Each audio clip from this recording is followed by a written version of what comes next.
Un saludo para todos. Dentro de esta clase de normas internacionales de información financiera, en la sesión inmediatamente anterior, tratamos ese marco previo que estaba desde el año 93 bajo el decreto 2649 y que era el que veníamos aplicando, teniendo entre otras particularidades el ser un marco uniforme. ¿Qué quiere decir eso? Que esos principios de contabilidad generalmente aceptados aplicaban sin importar el tipo de organización. Y de otra parte, el decreto 2650 que contenía ese plan único de cuentas, esa taxonomía de las cuentas, sí se acomodaba a los 19 diferentes sectores que existían. Entonces hicimos un pequeño recorrido de la transición de esa norma del decreto 2649 del año 93 hasta llegar a la ley 1314 del 2009. Hablamos un poco del decreto 2420 del 2015, que ya fue el que reglamentó, y a manera de recordar, reglamentó lo que a nivel internacional se conoce como las normas internacionales de información financiera. Y hablando de tema internacional, pues se reconocen solamente dos grupos. El primero, que de hecho se llama así, Grupo uno, muchos la conocen como el grupo de las NIF plenas, son esas grandes empresas, ¿cierto? Cuando hablamos grandes, obviamente hablamos de economías más avanzadas o empresas que cotizan en el mercado de valores. Esas empresas trabajan mediante las normas internacionales de información financiera a través del Grupo uno y utilizan la norma como tal. Luego hay un pequeño grupo de pequeñas y medianas empresas, insisto, con un contexto económico más importante, por eso su clasificación, la manera de clasificarse dentro de esas pequeñas y medianas, pues es significativa para el caso Colombia, y esas pues aplicaban el marco financiero internacional, pero con una norma un poco más simplificada. Esa norma más simplificada pues ya no es la norma internacional financiera o la norma internacional contable, según sea el caso, sino que la aplicación se hace a partir de algo un poco más simplificado y se conoce con el nombre de secciones, que guardan en teoría la misma dinámica de las normas plenas, pero de una manera un poco más estilizada, por llamarlo de alguna manera, para las empresas del grupo 2. Sin embargo, al hablar de ese contexto económico, nos encontramos que en Colombia, siendo una economía un poco menos avanzada, pues la mayoría de empresas no son ni grandes ni siquiera pequeñas. Inclusive para clasificarse dentro de una mediana empresa, pues habría que mirar las cifras de las 1000 empresas más grandes de Colombia, como para hacernos una idea. Entonces, se crea algo que se conoce como el régimen simplificado de contabilidad. Eso aplica solo para Colombia. Y ese régimen simplificado de contabilidad trabaja a partir del decreto 2420, anexo 3, tener presente esa explicación, decreto 2420, anexo 3, y tiene un marco mucho más estilizado que para el grupo 2 para pequeñas y medianas empresas. Entonces hoy vamos a hablar utilizando un contenido que no es de autoría mía, es de autoría del Consejo Técnico de la Contaduría Pública, de quien obviamente nos sentimos tranquilos a la hora de tomar material con fines académicos,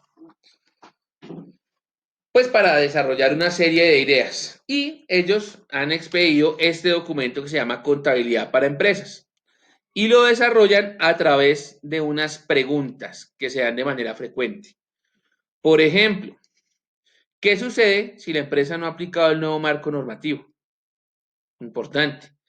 ¿Cuál es la responsabilidad del contador público y del revisor fiscal frente a esa contabilidad de microempresa y frente a ese marco normativo? ¿Qué cosas se pueden hacer si a la fecha la entidad no ha aplicado el nuevo marco normativo? Aunque digamos que esto a manera de pregunta, porque hoy en día ya hemos avanzado y ya estamos más allá de ese proceso de convergencia. Una pregunta muy importante, ¿las microempresas deben aplicar NIF? Aún mejor, ¿las entidades sin ánimo de lucro deben aplicar NIF? ¿O las personas naturales? Y de hecho que la reforma tributaria ya cambió, porque esta fue la del año 2016. Sí se contemplaron unas vías útiles de propiedad, planta y equipo, unas nuevas vías útiles. Entonces, en esta contabilidad que tengo presente, lo que dice el estatuto tributario o lo que me dicen las NIF, por ejemplo. Entonces, abarquemos esas preguntas durante este pequeño recorrido. Entonces, ¿cuál es la ley que regula la contabilidad en Colombia en este momento? La ley 1314 del año 2009. Y esa ley es reglamentada a través del decreto 2420, como les decía, del año 2015. Ese decreto 2420 del año 2015 tiene 5 anexos y cada anexo trata una norma específica o un grupo específico. Entonces,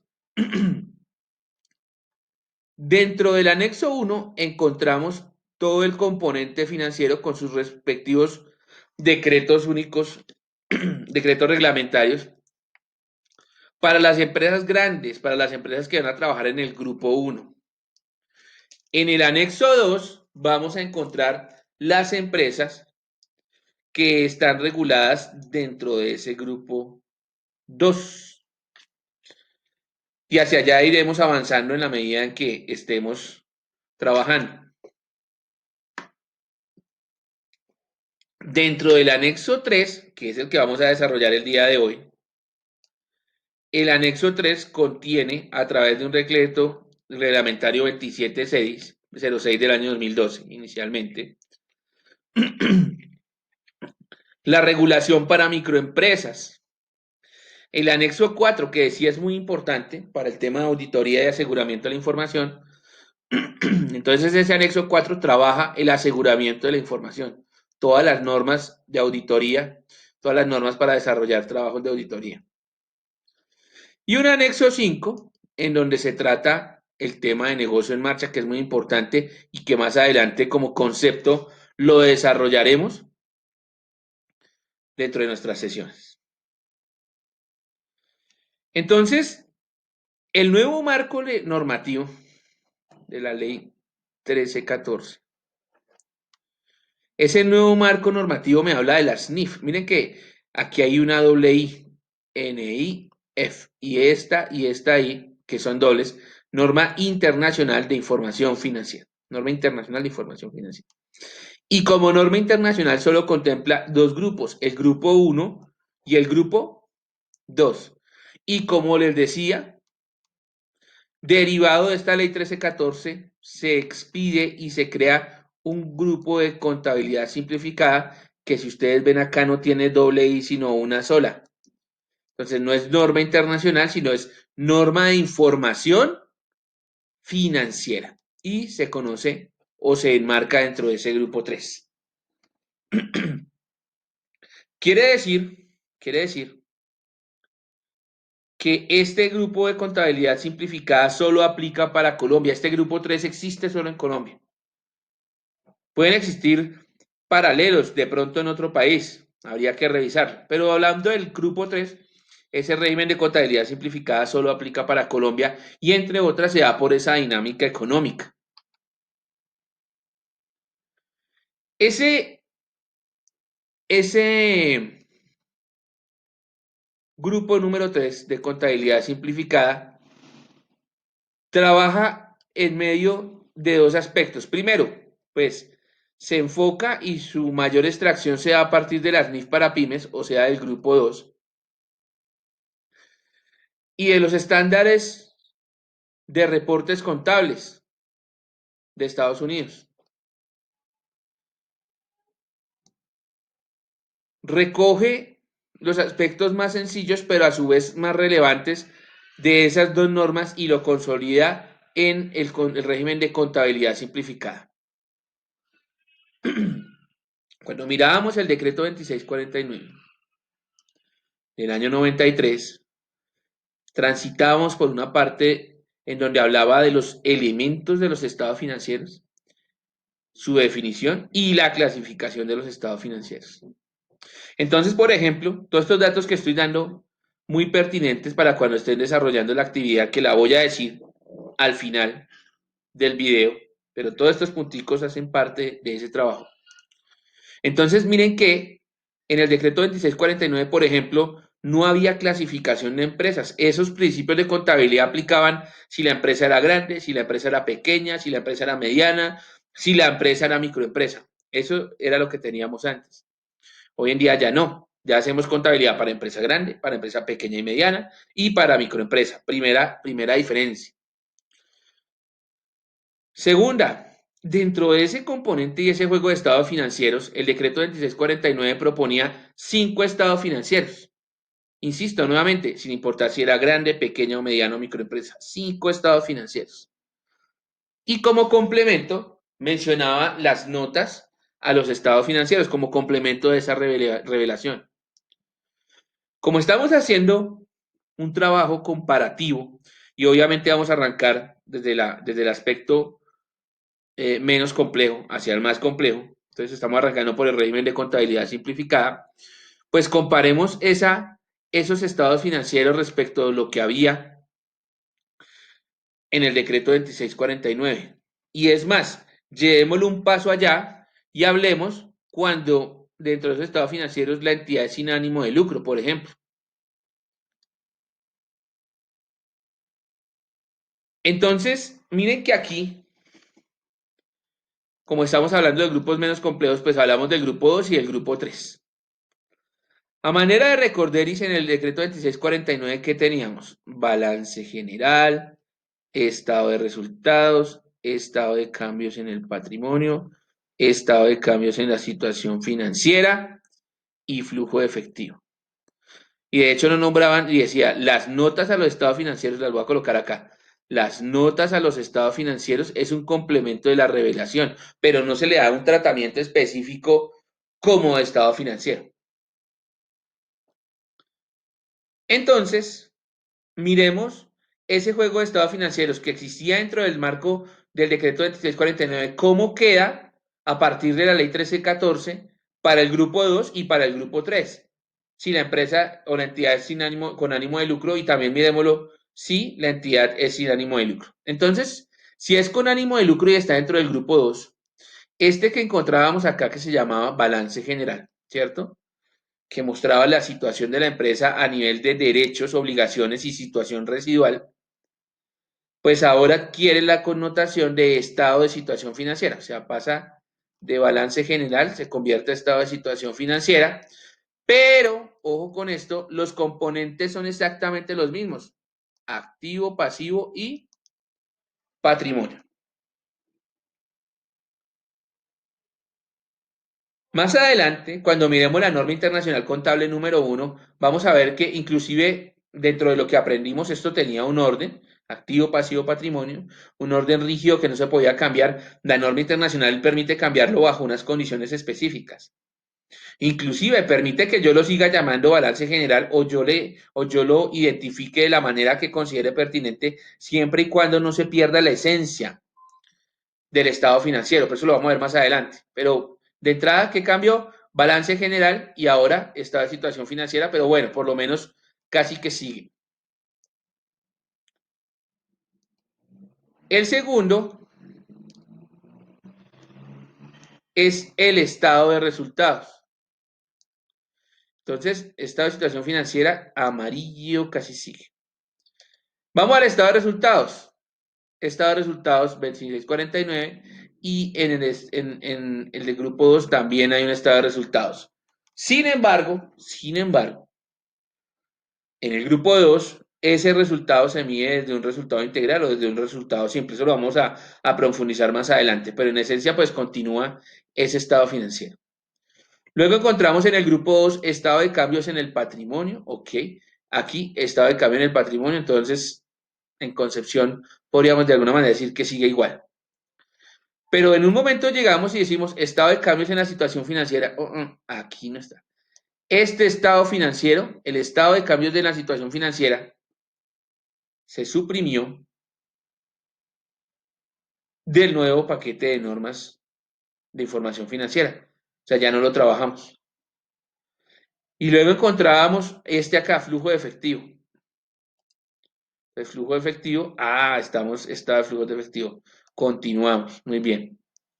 Y miren que tenemos uno más, ¿cierto? Que le dábamos una connotación por allá lejitos, siempre muy importante, pero con un complemento de la revelación. Y aquí en el grupo 2 ya se le da una categoría de estado financiero a esas notas a los estados financieros. Entonces, hay muchas cosas por decir. Si se habla del cambio, que ha cambiado, mire que aquí hay cosas que cambiaron de forma, estado de situación financiera. Hay cosas que cambiaron de fondo, se fue el estado de cambios en la situación financiera. Cambios de forma y fondo, notas a los estados financieros siguen estando, pero ya con una relevancia más alta. ¿Mm? Y la otra conclusión es que, por ejemplo,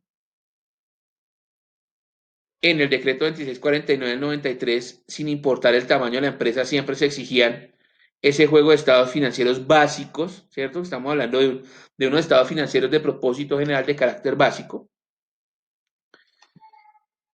Y aquí sí, ¿no? El grupo 2 exige el paquete full de estados financieros. Y ahora miremos el grupo 3. Miren que dentro del grupo 3 la cosa cambia, porque ya encontramos solamente tres estados financieros. Y de esos tres, uno son las notas. Quiere decir que en esencia tenemos solamente dos. Primero, pues eso que llamábamos balance general, ahora está bajo la denominación estado de situación financiera. Hace un momento expliqué qué contenía y también encontramos el estado de resultados mal llamado, y como he dicho en muchos de mis videos, mal llamado PIG, mal llamado PIG. De hecho, si usted se da cuenta, miren cuáles son los posibles resultados de un ejercicio, utilidad o pérdida, pero eso sí es con ánimo de lucro. Si es sin ánimo de lucro, es excedente o déficit. Entonces, lo que me está mostrando ese estado financiero es el resultado de la operación, ¿cierto?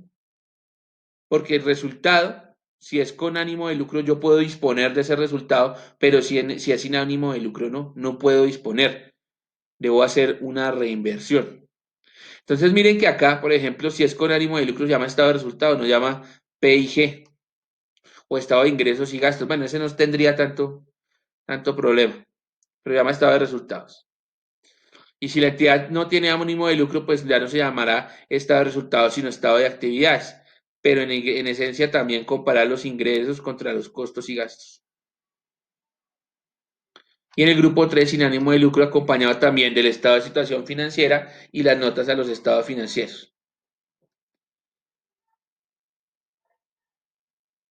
Y dentro de la entidad sin ánimo de lucro, el estado de cambios en el patrimonio se reemplaza con un estado de cambios en el activo neto.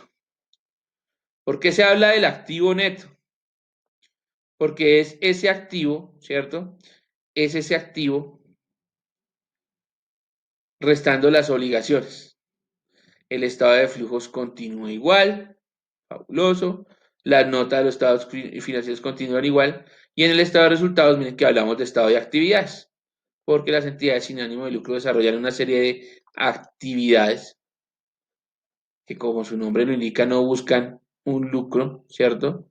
Sino desarrollar algún tipo de función social, cultural, económica, deportiva, económica, desde el tema de participación, más no de competencia, en fin. Entonces aquí ya, miren que seguimos abordando en diferencias entre el decreto que estaba 2649 y el nuevo estándar versus el grupo 2 y 3. Como les decía hace un momento, aunque eso será tema de profundización en otra sesión, pues vamos a encontrar dentro del estado de resultados el estado de resultados y otros resultados integrales, ¿sí? En ese orden de ideas, usted lo que va a hacer es, por un lado, revisar su estado de resultados de manera normal y en el otro incorporar, ¿cierto? Lo que son otros resultados para que el estado financiero, valga la redundancia, adquiera una característica íntegra. Aunque esto explicado de manera superficial, porque como les decía, llegará el momento de hacer la explicación un poco más concreta y con ejemplo, ¿cierto? Entonces acá ya dejamos atrás ese estado de resultados que teníamos y ahora vamos con un estado de resultados con un complemento de otros resultados integrales. Otro aspecto muy importante son las políticas contables. Resulta que, pues antes de entrar a profundizar acá, dentro de esos principios de contabilidad generalmente aceptados, pues nosotros encontramos unas normas básicas y a su vez encontramos unas normas técnicas. Y las normas técnicas de alguna manera nos daban las pautas para desarrollar ese trabajo, como su nombre lo indica, de forma técnica a nivel de reconocimiento, a nivel de medición, ¿cierto?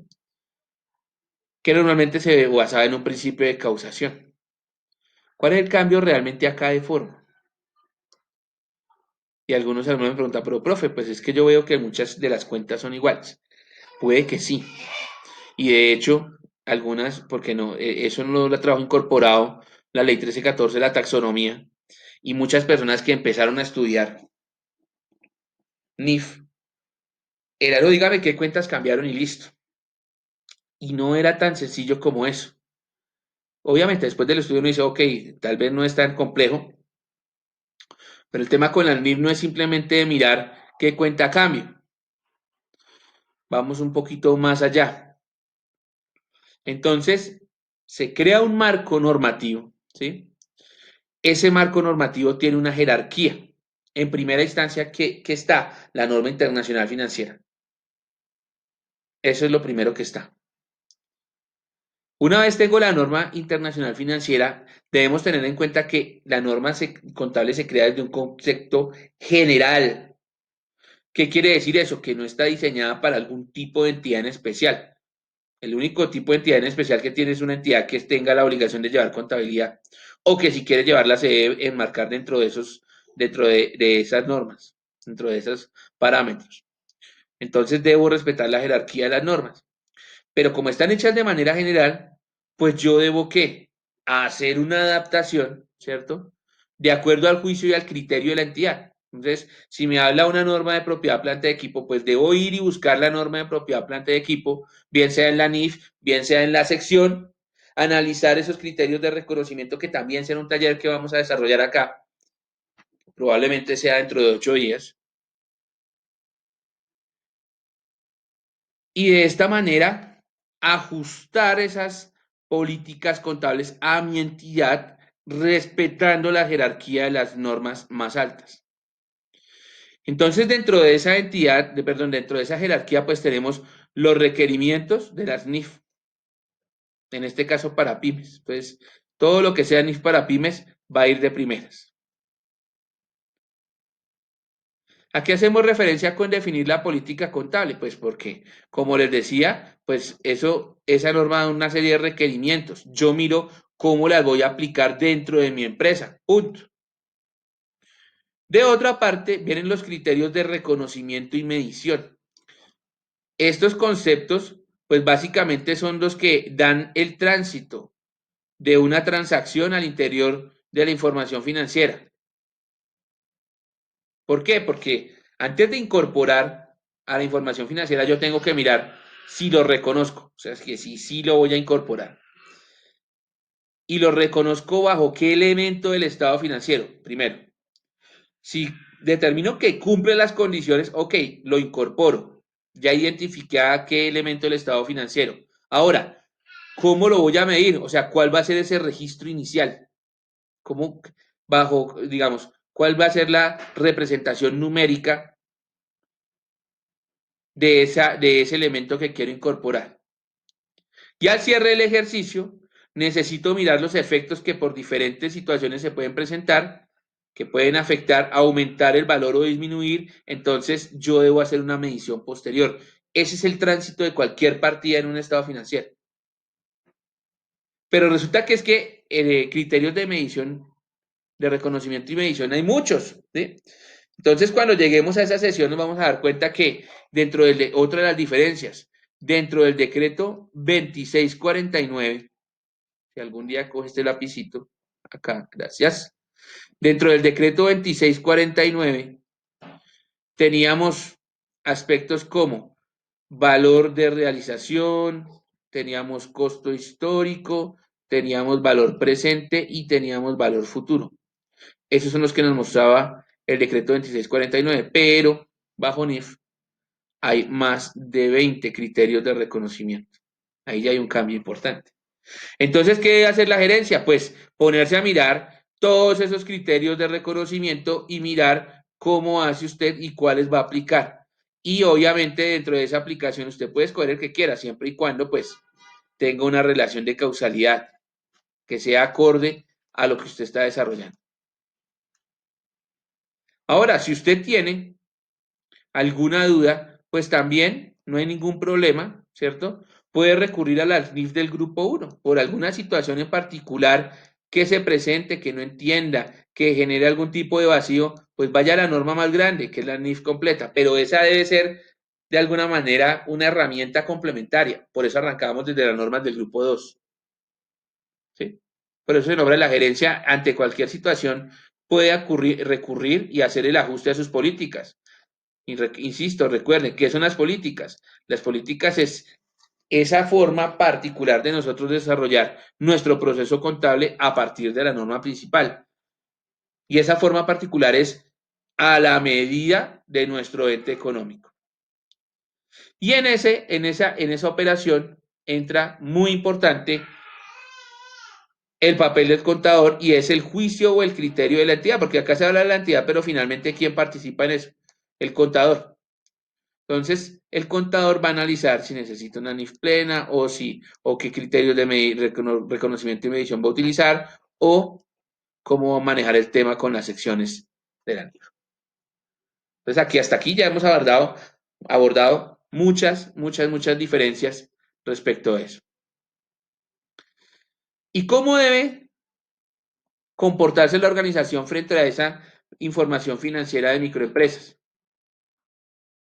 Entonces, esa información financiera de microempresas, como decíamos, es mucho más simplificada. Entonces, no va a abordar todos los temas posibles contables, porque si vamos al grupo de las NIF plenas, inclusive a las del grupo 2, hay temas que muchas empresas no lo van a tocar. Por ejemplo, la negociación en el mercado de valores. Por ejemplo. Entonces, aquí recibimos una gran ayuda del decreto 2420 del 2015 porque me habla primero de qué es una microempresa, cuáles son los conceptos y principios generales, la presentación de estados financieros, habla de los dos estados financieros que se trabajan y arranca con los diferentes componentes o subcomponentes de los estados financieros, inversiones, cuentas por cobrar, inventarios, PPE, obligaciones financieras y cuentas por pagar, obligaciones laborales, ingresos, arrendamientos y entes económicos en etapa de formalización. ¿Qué quiere decir eso? Que aquí se abordan de alguna manera los eventos que son mucho más probables de una microempresa, que casi que todas las empresas como mínimo los tienen. Entonces, el decreto se enfoca en esos. Pero recuerde que hace un momento, esa misma presentación le decía, bueno, esto es a juicio y esto es lo que tenemos. Pero si de pronto en su análisis usted necesita complementar, pues en primera instancia venga a revisar el grupo 2. Y si es muy complejo, venga ahí, trabaje con el grupo 1. Pero hasta aquí no hay problema, trabaje con este decreto. Microempresas. Vamos a la parte numérica. Para que usted sea considerado microempresa, su planta de personal debe ser inferior a 10 trabajadores. O sea, máximo 10 y de ahí en adelante menos. Y en eso, pues bueno, ese es el menor. La otra, que sus activos totales por valor sean inferiores a 500 salarios mínimos. Pero cuando uno dice 500 salarios mínimos, pues 500 no es mucho, pero claro, eso en salarios mínimos, ¿sí? El salario mínimo para este año 2020 quedó en 800, redondeémonos, 800, un momentico, 878.000 pesos por 500 salarios mínimos. Estamos hablando de 439 millones de pesos. No todas las empresas en Colombia se pueden dar ese lujo de tener 439 millones de pesos en activos, en dinero, en propiedad, plata de equipo, en cartera, en lo que sea. Entonces ahí ya hay una situación. Y de otro lado le dicen, y sus ingresos al año no pueden ser superiores a 6.000 salarios mínimos, 6.000 por 878.000. Estamos hablando que empresas que tengan ingresos inferiores a 5.268 millones de pesos. Desde la parte práctica, ¿usted sabe qué necesita una empresa para lograr ese nivel de facturación? Y a pesar de eso, seguir considerándose microempresa. Entonces, por eso esa es la necesidad de ese régimen simplificado. Por eso les hablaba del contexto económico. No todas las empresas tienen esas condiciones. Uno pensaría que sí, claro, y de hecho hay muchas, pero la mayoría, y de hecho son cifras de la Cámara de Comercio, la mayoría son microempresas. De 10 empresas, 7 son micros. En algunos casos hasta 8.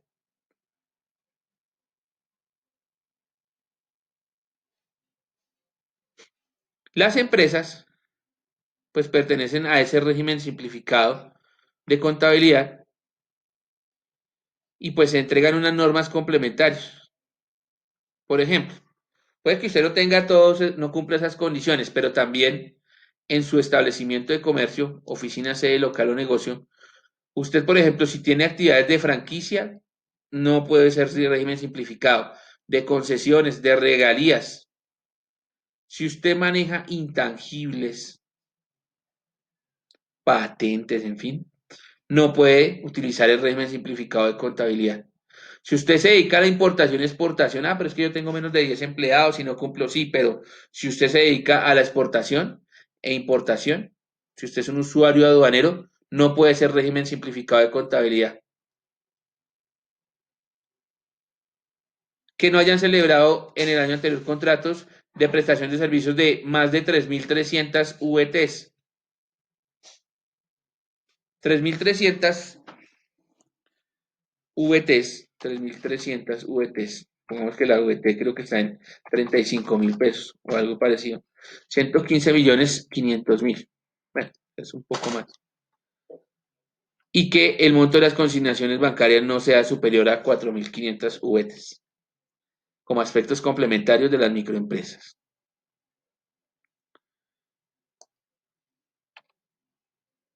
Hablemos un poquito de los conceptos y principios generales.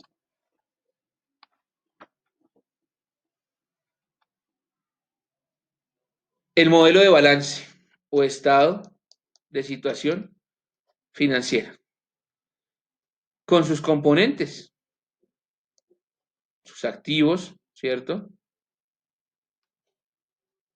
Sus pasivos y, por supuesto, su patrimonio.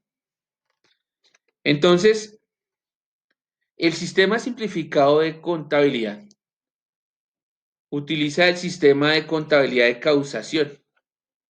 Recordemos que existen dos sistemas de contabilidad, un sistema de contabilidad de caja y un sistema de causación. ¿Qué quiere decir de caja? Que solamente registra los hechos cuando hay un desembolso o hay un ingreso real y efectivo. La contabilidad de causación, ¿cierto? Reconoce partidas a partir de la exigencia del derecho o la demostración de la obligación. Entonces, si yo presto un servicio a crédito, por ejemplo, y facturo, con el sistema de contabilidad de caja, no lo registro en la contabilidad hasta que no me paguen. ¿Mm? Y con el sistema de causación, registro ese ingreso a pesar de que no reciba el dinero en efectivo y la contrapartida será una cuenta por cobrar a mis clientes. Estoy demostrando el beneficio a nivel de ingreso y el derecho a nivel de la cuenta que tengo por cobrar.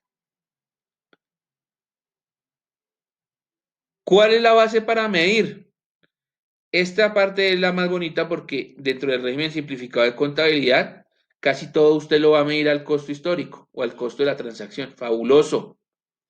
Pero si existen algún tipo de condición especial, pues usted lo puede utilizar alguna de las bases para medir que están en las NIF de las pymes. Y algo muy importante es que cuando usted desarrolle la contabilidad, esta partecita de acá, usted debe hacer la contabilidad partiendo del supuesto que la empresa en el futuro es viable. O sea que es una empresa en marcha, pues para tenerlo en cuenta. El objetivo de los estados financieros. Cuando hablamos en el decreto 2649 del año 93, se nos planteaban 9 objetivos.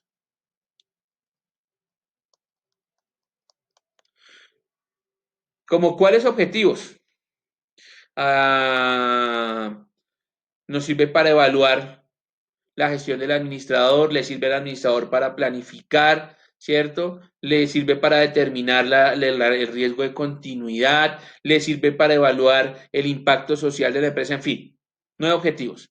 Aquí, dentro de este marco simplificado de contabilidad, y como lo vimos en la sesión pasada, usted lo resume en lo siguiente. El objetivo de los estados financieros es que sean útiles para la toma de decisiones económicas por parte de los usuarios. De hecho, entre los 9 objetivos estaba la toma de decisiones. Aquí todo lo resume porque al final los otros 9 objetivos eran toma de decisiones bajo algún escenario específico. Entonces acá la normatividad nueva dice que sirva para tomar decisiones. Punto. Y de otra parte, pues nos recalca mucho sobre los usuarios de esa información. Porque algo que se ha recalcado mucho desde la norma internacional financiera es que la información la diseñamos para posibles inversionistas. Listo, fabuloso. Pero en una microempresa, ¿será que van a venir inversionistas? Pues bueno, si vienen, fabuloso. Pero no, en una empresa, los principales usuarios, ¿quiénes van a ser? Sus propietarios, sus directores, las entidades financieras, los acreedores, el gobierno nacional. Algo más aterrizado, más factible que pase. Ya si hablamos del grupo 2 o del grupo 3, bueno, ahí sí. De pronto, inclusive para Colombia el grupo 2 no tanto. Debe ser el grupo 1.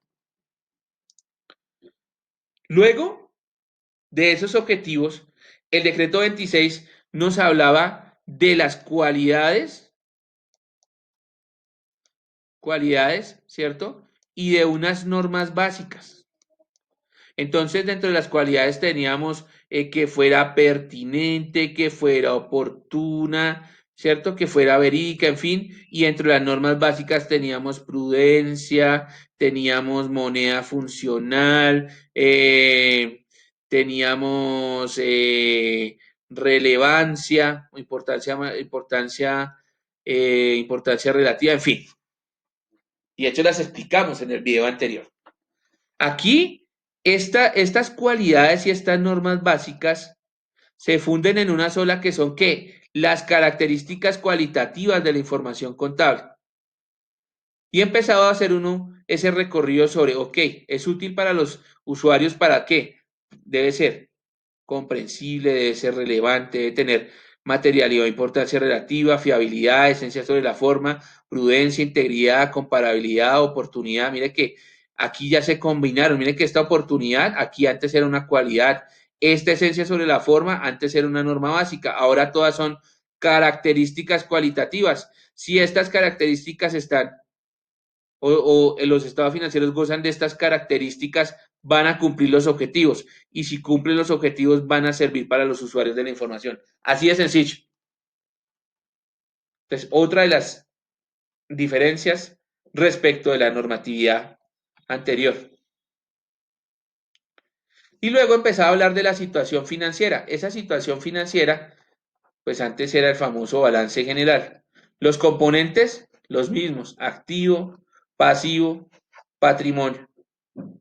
Dentro del patrimonio, empezando de atrás hacia adelante, pues sigue teniendo su característica de residualidad. ¿Qué quiere decir eso? A veces me preguntan, profe, define el patrimonio. Y yo lo defino a través de un dicho popular que tiene mucho de cierto. A algunas personas no les gusta, pero es el que sabe lo que debe, sabe lo que tiene. Patrimonio es un valor residual. El que sabe lo que, el que sabe lo que debe, ¿cierto? Pasivos, sabe lo que tiene. Entonces, activo menos pasivo es igual a qué? Al patrimonio. Por eso es un valor residual. Por eso, de hecho, el patrimonio no se reconoce. Usted cuando tiene una partida y resulta ser del patrimonio, usted no la reconoce, porque normalmente es algo residual como resultado de la operación de la empresa. El pasivo, pues obviamente una obligación actual, en donde la empresa espera desprenderse de qué? De recursos para poder qué? Cumplirlas, eliminarlas. Y el activo, obviamente, también originado de sucesos pasados, en donde la empresa espera a futuro tener beneficios económicos. Entonces el activo sí lo reconozco, el pasivo sí lo reconozco, el patrimonio no, el patrimonio no. Entonces, nuestro primer estado financiero, estado de situación financiera, miren que acá están también los mismos componentes que me mencionaba el decreto 2649 del año 93, solo que ya no lo llama balance general, sino lo llama ¿qué? Situación financiera. Y de otra parte, los resultados a través de esa comparación de los ingresos con los gastos. Ingresos medidos como qué, como beneficios, ¿cierto? Y aquí mire que antes en el 2649 decía, mire, los beneficios aumentan sus activos o disminuyen sus pasivos. En uno u otro caso, mirado desde la perspectiva, finalmente aquí sí hay un cambio sustancial y es que el ingreso al final le aumenta es que el patrimonio. Si usted disminuye sus pasivos, el patrimonio aumenta. Si usted aumenta sus activos, el patrimonio aumenta. Es así de sencillo. Y los gastos, ¿cierto? Como esas disminuciones que no son recuperables. Entonces ese dinero salió, ese dinero pues ya no hay posibilidad de recuperarlo. Entonces ese resultado también se mide dentro de este. Y luego empezaba esa etapa del reconocimiento, recuerden, todo el tránsito de una transacción. Una transacción empieza con el reconocimiento, ¿cierto? Una vez tomo la decisión de reconocerlo, viene una medición inicial y al cierre del periodo, cuando ya necesito presentar los estados financieros, hago una medición posterior y luego ahí sí sale el estado financiero. O sea, para que algo llegue al estado financiero debe reconocerse, medirse inicialmente y medirse posteriormente. Y en esa primera etapa del reconocimiento, pues nos decían cuáles eran los parámetros para reconocer el activo. Entonces, ¿cuándo reconozco un activo? Cuando hay una situación de la que sea probable que obtenga futuros beneficios económicos, ¿cierto? Dos, que yo pueda medir, mire que aquí ya hablan de la medición, medir ese costo o valor con fiabilidad. Y hablaba que la empresa no trabaja con derechos contingentes, llámese en activos o pasivos. Esos derechos contingentes, ¿cierto? Es probabilidades. Cuando hablan de derechos contingentes, pues usted ya no reconoce ni activos con forma de provisión, digo provisión entre comillas, a manera de colocarle un término, ni pasivos en forma de provisión. Cero posibilidades. Todo lo reconoce real. Por eso le decía, es probable. Lo que pasa es que en términos contables, probable es que casi es certero. Probable, posible y remoto. Son los tres momentos desde la parte contable que eso lo vamos a explicar después. Quisiera explicarlo todo de una vez, pero pues no. Dejo tema para otra clase. O el video se me vuelve de 5 horas y no. Se me cansan. ¿Listo? Pasivo. Del pasivo, exactamente igual. Cuando yo puedo comprobar que la empresa tiene una obligación resultante del pasado.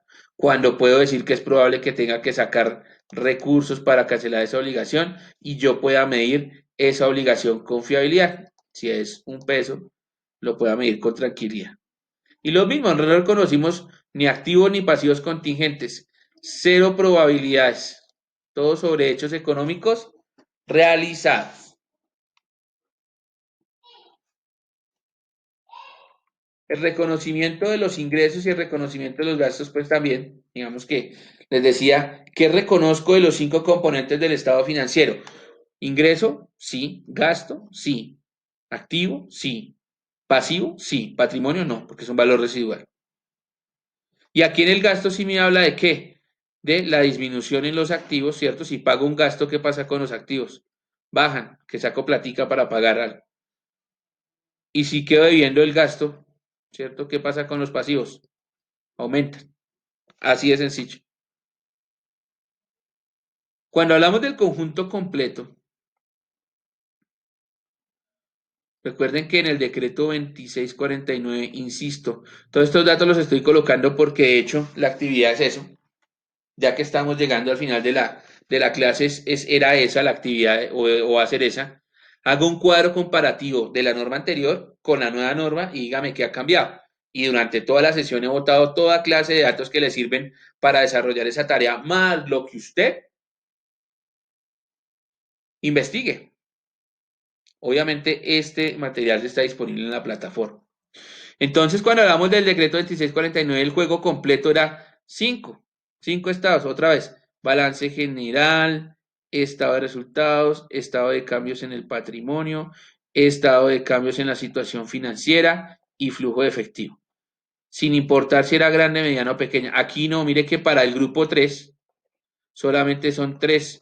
Uno, estado de situación financiera, dos, estado de resultados y tres, ya con un estado financiero, las notas a los estados financieros. Esa parte particularmente me gustó mucho de la implementación y recalco mucho cuando estoy explicando, porque si bien era muy importante antes, hoy en día es un estado financiero y un estado financiero debe ser bien hecho. Muchas preguntas me dicen, profe, ¿cuándo sabe uno si un contador es bueno o no es bueno? Pues digamos que entrar a opinar sobre el trabajo de los demás es un poquito atrevido, pero usted más o menos sabe la calidad de un contador cuando observa esas notas a los estados financieros, esas notas a los estados financieros, esas revelaciones. Porque esto es lo que le va a ayudar a complementar el trabajo y le va a evitar preguntas a la hora de una asamblea, a la hora de una junta directiva, le va a ayudar a desembotellar mucho trabajo. Pero eso es una percepción ya mía como contador. Habrán otras percepciones que son totalmente responsables. Y una vez pasamos la medición, llegamos a lo que les hablaba hace un momento, que es la medición. Una medición que es inicial y otra medición que es posterior. La medición inicial está pegadita ahí al reconocimiento. Ok, lo voy a incorporar al estado financiero. Bueno, ¿cuál es el valor? Y la buena noticia para el grupo 3 es que todo lo hace con ese costo de la transacción. Ya. Costo histórico, los inventarios al costo de compra, la propiedad planta de equipo al costo, obligaciones financieras al costo histórico, las obligaciones de acuerdo con el pasivo, sí, claro, que hay una norma laboral, los ingresos al valor bruto y los arrendamientos al costo. Quiere decir que en su mayoría casi que todo es al costo, no al costo como el supermercado, sino al espacio costo. Y esta parte se entenderá mucho mejor cuando miremos todos los criterios de reconocimiento que existen. Y luego en la medición posterior, cuando ya quiero sacar mi juego de estados financieros, ¿cuál? El que acabamos de ver. Entonces hago una segunda medición y casi que toda sigue siendo al costo. Los ingresos no aplica una segunda medición, todo sigue siendo al costo. Entonces, fabuloso, porque no tengo que emplear alguna técnica de medición, ¿cierto? Que en su debido momento, pues, explicaremos. Y por último, pues hablar de cuándo esas empresas por primera vez van a implementar, que eso a hoy 2020 ya debería haber pasado. Y eso se hace a través de una comparación. En su momento vamos a hacer un ejercicio de aplicación por primera vez en donde tendremos las cifras que estaban en su momento, ¿cierto? Las cifras actualizadas de acuerdo a esos criterios de reconocimiento. Ojo, porque es que cuando hablamos de reconocimiento, recuerden que es diferente de medición. Entonces, cuando hablamos de reconocimiento, puede que existan partidas dentro de mi estado financiero en la anterior norma que yo las reconociera, por ejemplo, la reconociera como un activo, y bajo los nuevos criterios de reconocimiento, eso no es un activo, sino es un gasto, por ejemplo. Entonces, en esa adopción por primera vez había que hacer un estado de situación financiera, pero de apertura para hacer esa comparación y se conocía por sus siglas como ESFA. Hoy en día, pues no, digamos, el ESFA, ya si hay una empresa nueva que se acaba de crear, ya arrancó con la norma normal. No me voy a poner a hacer ESFA, ¿ESFA de qué? No tengo eventos sucesos perdón, no tengo eventos pasados que comparar, no tengo eventos pasados que analizar. Entonces tengo que empezar a qué? A medir todos los activos, todos los pasivos, una vez que haya hecho nuevamente ese análisis de reconocimiento en la aplicación por primera vez. Que para las personas que en este momento están estudiando, fabuloso, porque no tuvieron que hacer esa nueva situación, esa dinámica. Aunque esa dinámica, no hay problema, porque esa dinámica lo que hace es enriquecer ese proceso contable. Usted puede utilizar, por último, la NIF para pymes, puede utilizar la NIF para, perdón, la NIF, sí, con una sola I, para microempresas, o puede utilizar, si la entidad es sin ánimo de lucro, utilice la orientación profesional número 14. Si, por ejemplo, es propiedad horizontal, utilice la orientación número 15. Y esas orientaciones, que son documentos que emite el Consejo Técnico de la Contaduría Pública, pues son documentos que tienen una guía amplia, como esta que estamos viendo. Por eso me gusta utilizarlos. La actividad para el día de hoy es: tome el material de la semana pasada, de la sesión anterior, tome este material y haga un cuadro comparativo desde lo que explicó el profesor, desde lo que usted está estudiando, desde lo que usted está analizando, qué cambio de forma, qué cambio de fondo o qué simplemente no cambió o por el contrario, qué definitivamente desapareció.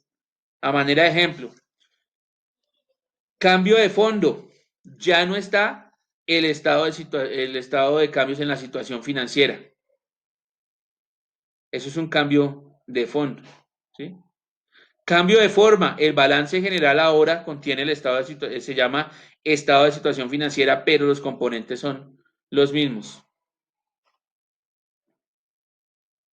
Que definitivamente ya no está, por ejemplo, o cambio de fondo, por ejemplo, que acá, que corrijo, cambio de fondo. Las notas a los estados financieros ya no son un complemento de la revelación, sino es un estado financiero, que definitivamente desapareció el estado de cambios en la situación financiera. Esa es la actividad a desarrollar y espero que los resultados sean buenos. En esa comparación, a veces es mucho más fácil comparar lo que estaba antes con lo que con lo que está ahora y no arrancar solo desde lo que está ahora para tener algunos conceptos comparativos y que eso fortalezca el proceso educativo. De mi parte, no es más. Espero que esta sesión de hoy de contabilidad para microempresas haya sido lo más enriquecedora posible y nos vemos en una nueva oportunidad.